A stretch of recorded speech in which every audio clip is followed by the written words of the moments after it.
Okay, Bismillah Rahman Rahim. So, this is Dr. Sadiq Ali again today with another important topic that is called of growth hormone. ठीक है, आज हम पढ़ेंगे कि what is meant by growth hormone and what is their physiological function. सबसे पहले तो आप लोगों को याद रखना है जो ग्रोथ हार्मोन है, it is a type of protein in nature hormone. जो ग्रोथ हार्मोन है ये कौन सी नेचर का है? प्रोटीन। और every hormone it is protein in nature is made of amino acid. So growth hormone contain 191 amino acids. So please remember growth hormone contain 191 amino acids. अब जो growth hormone है ये कहाँ से आता है? It come from the anterior pituitary lobe. ये anterior pituitary lobe से आता है। जो हाइपोथैलेमस है, as I told you, they release GHRH। All releasing hormone come from hypothalamus. Please remember this statement as I told you multiple times. All releasing hormone, चाहे वो gonadotropic releasing हो, thyrotropic releasing हो या growth hormone releasing हो, जिस hormone के अंदर releasing का टर्म आ जाए, always think about they come from hypothalamus. So growth hormone releasing hormone come from hypothalamus toward anterior pituitary lobe, and then anterior pituitary lobe will release the growth hormone, and then growth hormone will act on the body in multiple way. Now first of all we should discuss this area. After this I will go for the diagram. सबसे पहले याद रखें जो growth hormone है, it is also called somatotropin. It is secreted by anterior pituitary lobe as we discussed today. Actually, जो growth hormone है, it stimulate the linear growth in muscle mass through IGF-1 and insulin-like growth factor 1, and that is called somatomedin C, secretion by the liver. अब इसको थोड़ा सा मैं explain करूँगा. For example, if we have a growth hormone and it come from anterior pituitary lobe, now some of the growth hormone will go into the liver, and in the liver, अब यहाँ पे जो बात हम करेंगे, that is within the liver, some growth hormone goes into the liver and they convert into IGF-1, which is called somatomedin C. Another thing, some growth hormone will act and they goes and act on the target area. अब जब growth hormone ये सोमेटोमेडिन सी insulin like growth factor बनाए liver के अंदर, फिर ये भी जाकर टारगेट एरिया पे वो काम करेगा जो काम कौन करता है? Growth hormone. थोड़ा सा इसको समझने की जरूरत है। Why growth hormone produces IGF-1 in the liver? Because अगर ग्रोथ हार्मोन खुद डायरेक्ट जाकर एक्शन करे, मतलब अगर growth hormone direct target cell पे जाए, इसको डायरेक्ट एक्शन कहते हैं। ग्रोथ हार्मोन अगर अपना एक्शन IGF-1 के जरिए कराए, इसको इनडायरेक्ट एक्शन कहते हैं। जो ग्रोथ हार्मोन है ये अगर सेल पे खुद काम करे, so growth hormone stay in the body for short time. So growth hormone है शॉर्ट हाफ लाइफ, इसकी जो हाफ लाइफ है वो शॉर्ट है। लेकिन जो IGF-1 है, it has a very very long half life. Therefore अगर ग्रोथ हार्मोन अपने आप से IGF-1 बनाए, तो वो फिर वो काम करेगा जो ग्रोथ हार्मोन करता है। लेकिन उसका फायदा ये है कि उसमें आप लोगों को ये चीज याद रखनी है, it will stay in the body for longer time that we need for the activity of growth hormone. Therefore whatever the function of growth hormone or somatotropin on the muscles like growth or muscle mass, that is done by somatomedin C. इससे पहले lecture में हमने somatostatin पढ़ा था। तो somatostatin is a very different from somatomedin C. It is secreted by liver as we discussed. Now next point is that very very important. Actually जो growth hormone है इसका एक काम ये है कि ग्रोथ हार्मोन, अब यहाँ पे लेके प्लस का मतलब एक्टिवेट ग्लूकोनियोजेनेसिस। जो नॉन कार्बोहाइड्रेट सोर्सेस है लाइक प्रोटीन्स है, लिपिड्स हैं, वहां से ग्लूकोज बनाता है। It also activate glycogenolysis. As you people know कि एक्चुअली ग्लाइकोजीनोलाइसिस इसका मतलब ये है ग्लाइकोजीनोलाइसिस। ग्लाइकोजीनोलाइसिस इसका मतलब ये है कि glucose very high in the blood, we store glucose in the form of glycogen. If we break down glycogen again, that is glycogenolysis, then we will release more glucose. Now question is that कि actually growth hormone का एक काम ये है कि glucose new बनाता है और ग्लाइकोजन तोड़कर भी ग्लूकोज बढ़ाता है। And glucose very high, it is diabetogenic in nature. अब ये बुक ने नहीं लिखा है, लेकिन आप लोगों ने तो किसी को अगर आंसर देना है कि why growth hormone is diabetogenic या why growth hormone increases glucose level, The answer is it activates gluconeogenesis as well as glycogenolysis. By this way, it can cause insulin resistance. Now, question is that growth hormone release in pulses. It's mean कि कभी growth hormone conditions के मुताबिक ज़्यादा आता है, कभी कम आता है. So the release of growth hormone is pulsatile, not continuous. In response to growth hormone releasing hormone, this one, जब growth hormone releasing hormone ज़्यादा आएगी तो ग्रोथ हार्मोन भी ज्यादा होगा, अगर ये कम होगी तो ये भी कम होगा. अब सवाल ये है कि some factor we will discuss like these are the most important one, like deep sleep, hypoglycemia. When there is low glucose, the growth hormone will release to increase the glucose because it is diabetogenic. Like stressful condition like puberty and exercise, जब हम exercise करते हैं तो हमारी muscles को, हमारी brain को ज्यादा ग्लूकोज चाहिए, तो फिर ग्रोथ हार्मोन की लेवल बढ़ेगी ताकि ग्लूकोज डिमांड जो है वो बॉडी बॉडी पार्ट्स को क्या कर सके, पूरी करें. These are the factor which increases the growth hormone. अब ये फैक्टर जीएनआरएच को एक्टिवेट करेगी. जीएनआरएच ज्यादा होगी तो डेफिनेटली ये प्लस जो है ये ग्रोथ हार्मोन को भी बढ़ाएगी. लेकिन अगर हम इस साइड पे आ जाए, लाइक हाइपरग्लाइसीमिया, एक पेशेंट है उसका ग्लूकोज पहले से ज्यादा है, द क्लासिकल एग्जांपल है डायबिटीज मेलाइटस. तो ग्रोथ हार्मोन का काम ग्लूकोज बढ़ाना है, वो पहले से ज्यादा है तो ये मजीद नहीं बढ़ेगा. Like obesity, even in ageing, मतलब एज रिलेटेड, इन सब के अंदर जीएनआरएच कम होगी, माइनस है, तो मतलब ओवरऑल ग्रोथ हार्मोन भी क्या होगी, वो कम होगी. तो these are the factor which decreases growth hormone, these are the factor which increase growth hormone. The strongest factor for the release of growth hormone, that is deep sleep. So please remember, this is the deep sleep which release a lot of growth hormone. अब यहाँ पे देखें, secretion is increased during sleep, hypoglycemia, stressful condition, puberty, and that is exercise. But secretion decrease with aging, obesity, and hyperglycemia. And even somatostatin, a very very important. Somatostatin क्या है? It can keep everything static. और हमने last lecture में पढ़ा कि जो somatostatin है इसका काम ग्रोथ हार्मोन को कम करना है, ठीक है. But somatomedin C, it will regulate, it is a regulatory molecule secreted by the liver in response to growth hormone. तो जब यहाँ से ग्रोथ हार्मोन रिलीज होता है और वो फिर लीवर में जाता है, it convert into insulin like growth factor 1 which is called somatomedin C, and that will acting on the target tissue is a regulatory molecule of the growth hormone. So this is what the normal physiology of growth hormone. अब थोड़ा सा इसकी तरफ आते हैं. For example if we have growth hormone, this is the growth hormone. अब growth hormone का level अगर बॉडी के अंदर बढ़ जाए, एक्सेस में हो जाए, अब ये याद रखना है a condition characterize by increase growth hormone. लेकिन इसमें ये देखना है बिफोर प्यूबर्टी, प्यूबर्टी से पहले, और एक होता है आफ्टर प्यूबर्टी. तो प्लीज रिमेंबर इन दोनों में फर्क है. अगर ग्रोथ हार्मोन की लेवल प्यूबर्टी से पहले पहले ज्यादा हो जाए तो फिर जो ग्रोथ की, बोन की ग्रोथ है वो हमारे पास लेंथ वाइज होगी. उस कंडीशन को हम कहते हैं gigantism, that is called of gigantism. Gigantism, a condition characterized by increased level of growth hormone, but that should be before puberty, and there will be linear growth of the bones. लेकिन अगर growth hormone puberty के बाद बढ़ जाए तो फिर bone already linear wise तो बढ़ चुके होंगे, फिर बोन की जो ग्रोथ है वो विड्थ वाइज होगी. उस कंडीशन को हम एक्रोमेगेली कहते हैं. तो आप लोगों से यहाँ पे दो सवाल लोग पूछ सकते हैं कि what is the difference between acromegaly and gigantism. In both condition growth hormone is very high, but in one condition that is before puberty और इसके अंदर after the puberty. तो देखिए excess secretion of growth hormone that is classically seen pituitary adenoma may cause acromegaly in adults and gigantism in children. The children से मुराद before puberty और adults से मुराद after puberty. Now if a patient is diagnosed for acromegaly, now हमें ऐसा drug देना है जिससे हम growth hormone की रिलीज को क्या कर सके, कम कर सके. That will be the goal of the treatment, ये हमारा गोल है. तो हम ऐसा ड्रग देंगे that is called octreotide. The drug name is called octreotide. Multiple time asked in the exam.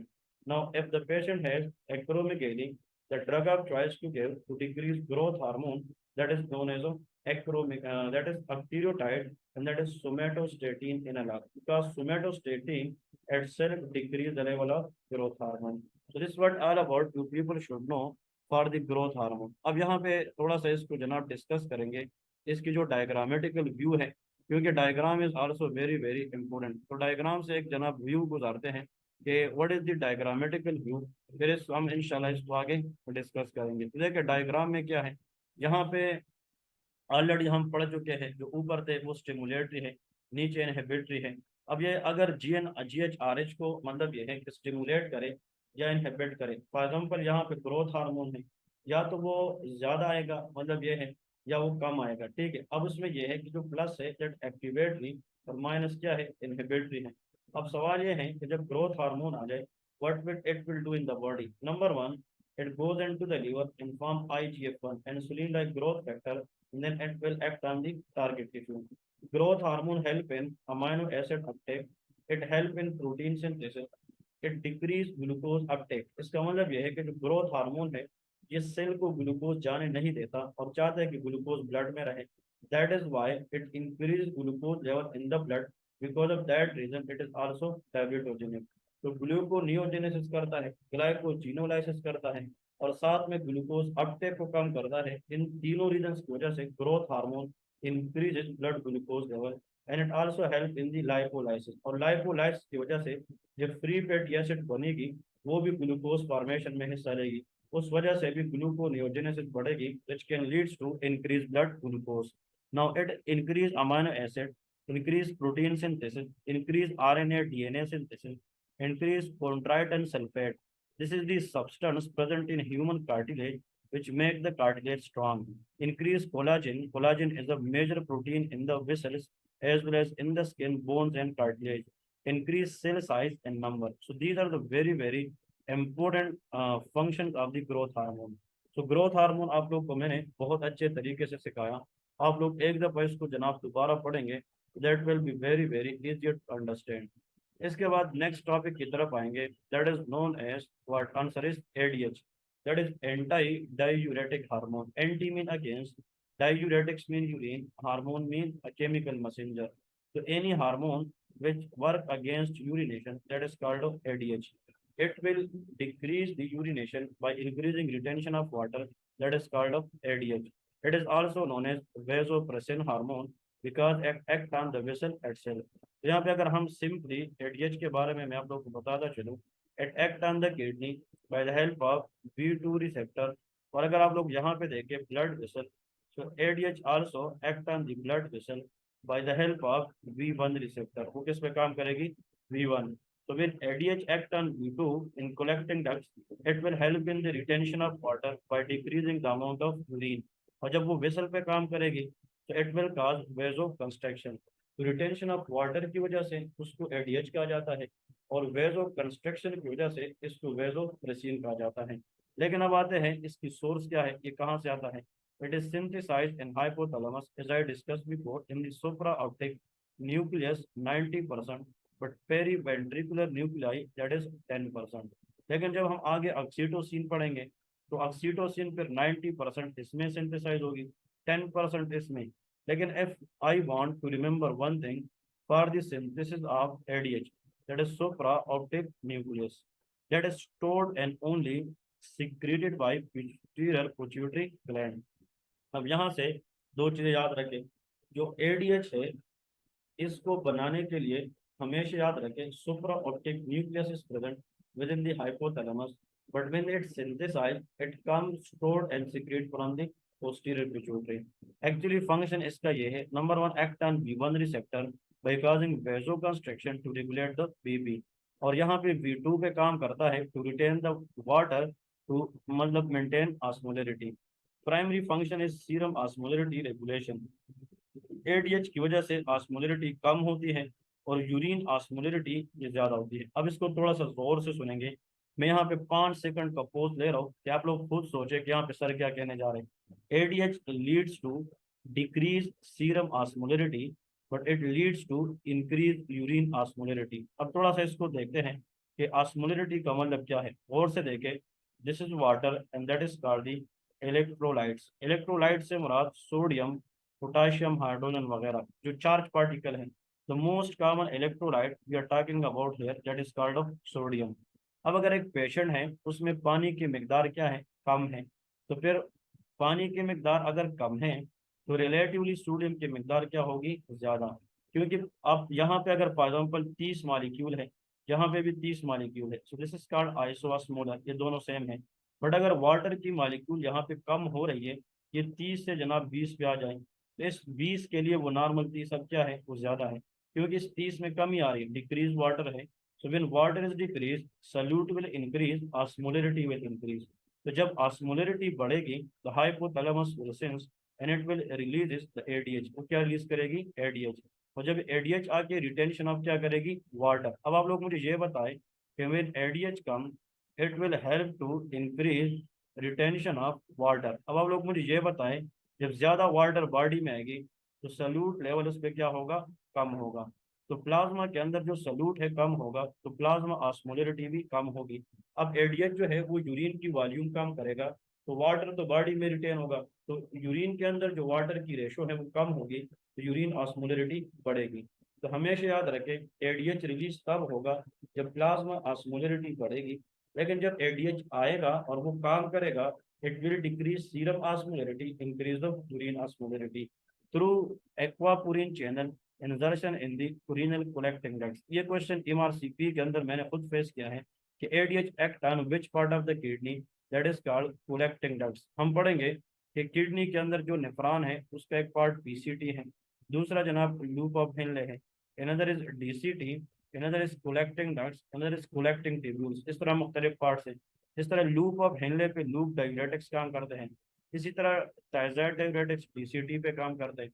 So if the question comes in exam, in which part of the kidney ADH will work, that is collecting ducts, ये किस पे काम करते हैं, collecting ducts। अब यहाँ पे आते हैं, ADH अगर लेवल कम हो जाए, decrease, that is called diabetes insipidus. अब ये दो तरह की है, जो डायबिटीज इंसिपिडस है वो दो तरह की है। एक का नाम CDI है, सेंट्रल डायबिटीज इंसिपिडस, दूसरे का नाम NDI है, नेफ्रोजेनिक डायबिटीज इंसिपिडस। अगर एडीएच यहाँ से ना आए, हाइपोथैलेमस से, ब्रेन से ना आए, सेंट्रल नर्वस सिस्टम से ना आए, तो फिर इसको हम सेंट्रल डायबिटीज इंसिपिडस कहते हैं, उसमें एडीएच लेवल एब्सेंट होता है। लेकिन अगर एडीएच आए पर रिसेप्टर पे काम ना करे, V2 पे काम ना करे, किडनी पे काम ना करे, नेफ्रॉन पे काम ना करे, कलेक्टिंग डक्ट पे काम ना करे, तो उनको नेफ्रोजेनिक डायबिटीज इंसिपिडस कहते हैं। अब यहाँ पे अगर एडीएच आता है बट दे कैन नॉट, तो नेगेटिव फीडबैक में कहना तुमसे मतलब यह है कि मजीद जो है क्या होगी, एडीएच बढ़ती जाएगी, लेकिन वो हमें इफेक्ट शो नहीं करेगा, क्योंकि there will be mutation in the receptor. Nephrogenic diabetes के अंदर जो म्यूटेशन होती है वो B2 रिसेप्टर में होती है। Desmopressin acetate, a very very important, the best ADH analogue. Analogue mean similar and mimic. अब अगर आप लोग एग्जाम में आ जाए कि एक पेशेंट है, उसको सेंट्रल डायबिटीज इंसिपिडस है, सेंट्रल के अंदर एडीएच नहीं है, एब्सेंट है, तो हम ऐसा ड्रग देंगे जो एडीएच जैसा काम करे, सिमिलर लाइक एडीएच काम करे। The drug is desmopressin. So desmopressin is the drug of choice for central diabetes insipidus। और एक जनाब हम देते हैं नॉक्टर्नल इन्यूरेसिस। इसका मतलब ये है कि जो लोग यूरिन करते हैं रात को बेड के अंदर, मतलब 10 ईयर ओल्ड 12 ईयर ओल्ड बंदा, जो उनको रात के वक्त बेड में यूरिन नहीं करने चाहिए, अगर वो यूरिन करता है तो उनको हम डेस्मोप्रेसिन दें कि वो पूरी रात रिटेंशन ऑफ वाटर करें और यूरिन को कम करें और सुबह सवेरे अर्ली बंदा उठकर यूरिन पास करें। तो desmopressin acetate is a drug which is ADH analog. It acts like ADH, classically used in central diabetes insipidus and nocturnal enuresis।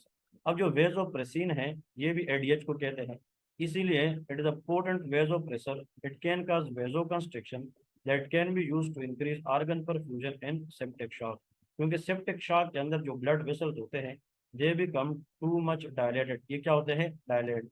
तो ब्लड की पुलिंग तो होती है लेकिन आगे ब्लड जा नहीं रही, तो organ perfusion is very low in septic shock because of vasodilation. अब उस वेजोडाइलेशन को कम करने के लिए we give a drug to cause vasopressor, vasopressin, and that is ADH। If someone asks you, can ADH or vasopressin has a role in septic shock? Yes, it should be increase organ perfusion in septic shock by causing vasoconstriction।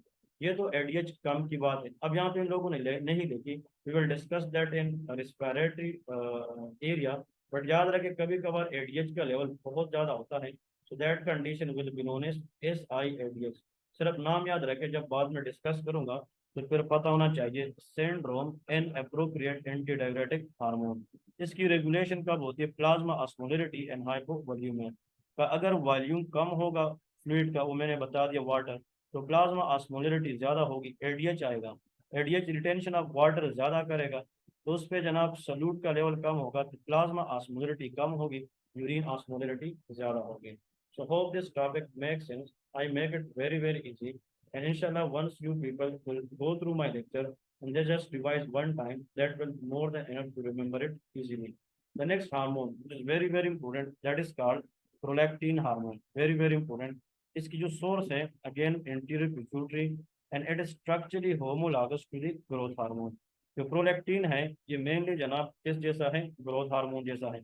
इसका function already हमने पढ़ा, stimulate milk production in the breast, but in inhibit ovulation in female, spermatogenesis in male by inhibiting GnRH synthesis and release. And this is a very, very important point to test it upon in the exam.